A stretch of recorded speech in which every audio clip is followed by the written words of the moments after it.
mental health problems are common among PhD students. I've seen a big change when it comes to mental health. Your dissertation is very important to you. My name is Johan Wiklund. I'm a professor of entrepreneurship at Syracuse University in the US, and I do research on entrepreneurship and mental health and well-being. I think that if you take Sweden as an example, I've seen a big change when it comes to mental health in general. It used to be very stigmatized. People didn't talk about it. I think that has changed quite a bit to be more open and honest about these things. I think it became even more apparent during COVID, when, during lockdown and people were at home and they were more open about, loneliness and depression and anxiety. So overall, I think that's just a greater openness. I don't think necessarily problems have increased, but I just think that we're more aware of that they do exist. What triggered me to suggest this seminar and what I think made SSES want to do it, it's the fact that mental health problems are common among PhD students. They've done studies both in the US and in Europe, and Stockholm School of Economics, Uppsala University were part of the European sample. And they found that about 35% of all PhD students had serious or moderate symptoms of anxiety and depression, but only 19% of those 35% received any treatment at all. So the incidence are high, much higher than the population averages, whereas the treatment is lower. So it means there's a lot of PhD students who are having these kind of problems and are suffering but are not getting any treatment. So what we focused on today were essentially talking about these things, openly, that they exist, and people shared some of their experiences, but also what can you do about it, both as a private individual and also in terms of relationships to your work. Two things. As a PhD student, you're quite vulnerable in relation to your advisor. So it's really, really important that that relationship works out well and that the advisor is cognizant of you, not only as somebody who's doing research, but also as a person. So that's something which research shows, that having an advisor that cares about you, your research, takes an interest in your research, but also takes an interest in you as a human being, is really, really important. The other thing we spoke about is the sense of loneliness a lot of people experience. Everybody here is an immigrant, everybody that attended the seminar. And as such, they are, experiencing it. It's hard to, get to know regular Swedes. So that's like the private life and building a social network outside of work, but also loneliness in relation to the other PhD students. My understanding was that there's not a lot of interaction among PhD students. And I'm going to give you an example, because I actually did an evaluation of a PhD program for a Norwegian university. And I know Norway is not Sweden, but there are similarities. And what we noticed there, we asked both supervisors and interviewed a lot of the PhD students.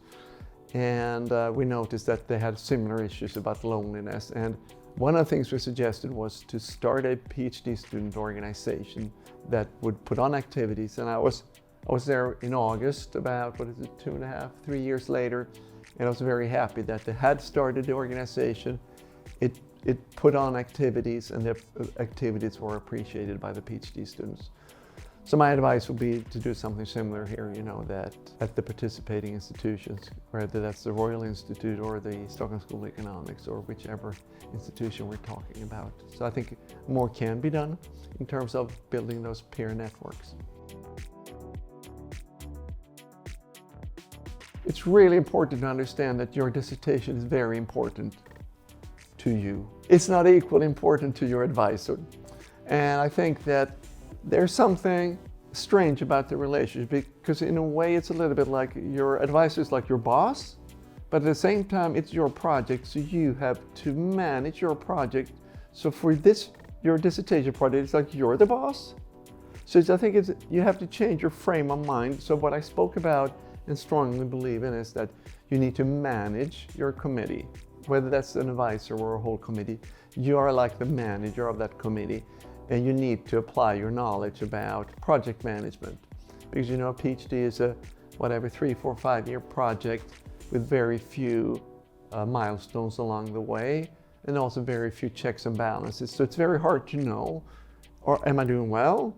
Am I doing poorly? Am I behind schedule? Am I ahead of schedule? So you need to manage that process yourself, and that involves managing your supervisor.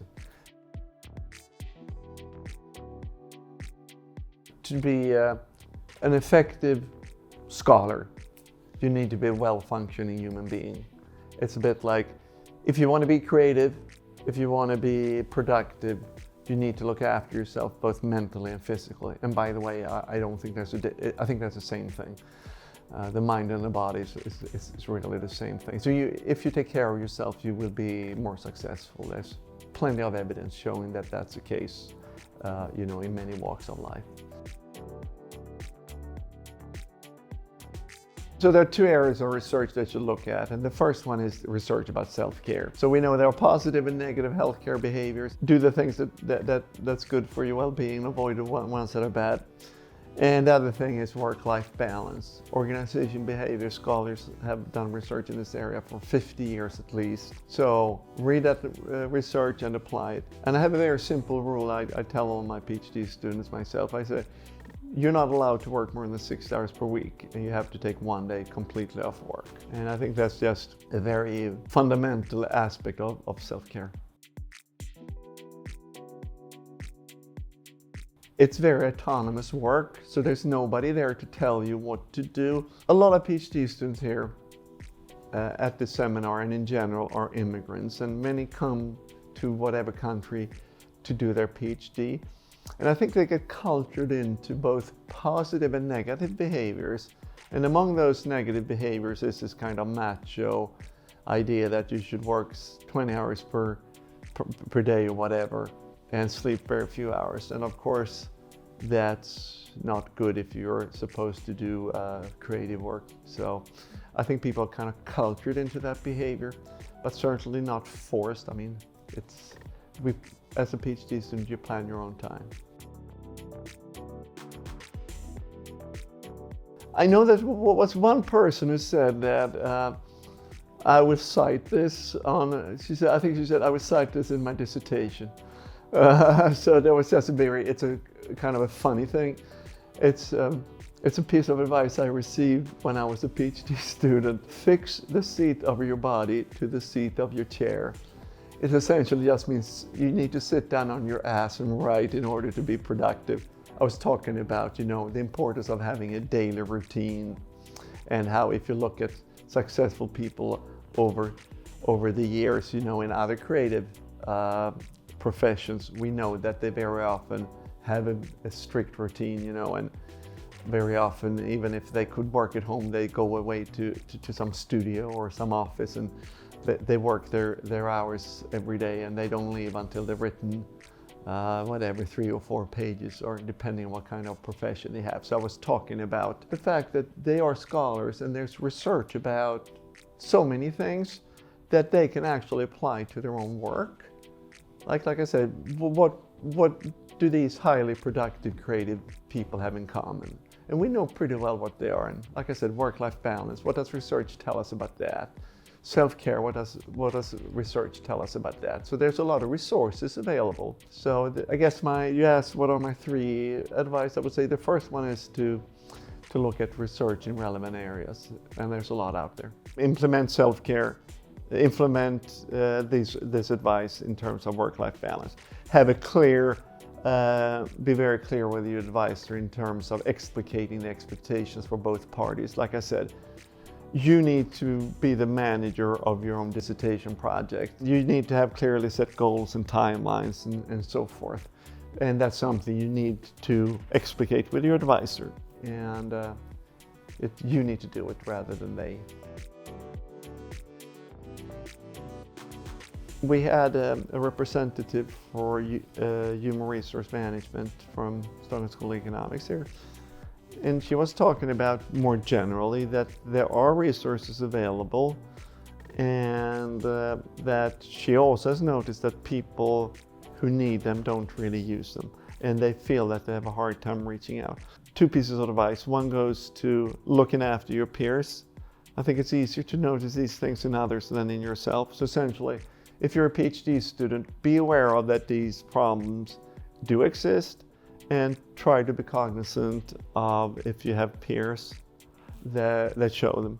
It shouldn't be that hard. I mean, we know what the early signs are. I mean, where I work at my university, we get some training in look for signs of mental health issues among our regular students. And we know that a early warning signal is if you don't show up to class in this case. So for PhD students, obviously you don't show up to work. And as an advisor, it might be several weeks or months before you know about this, but as a peer, you will notice it pretty early. So that's one sign to look out for. And the other thing is actually for supervisors to also be cognizant of these kinds of things. And the easiest thing is, I guess, is just to ask people how they're doing, and then, you know, not only listen to what they say, but also look at them when they say it. Every institution in Sweden has resources available for this. So you should be aware of that.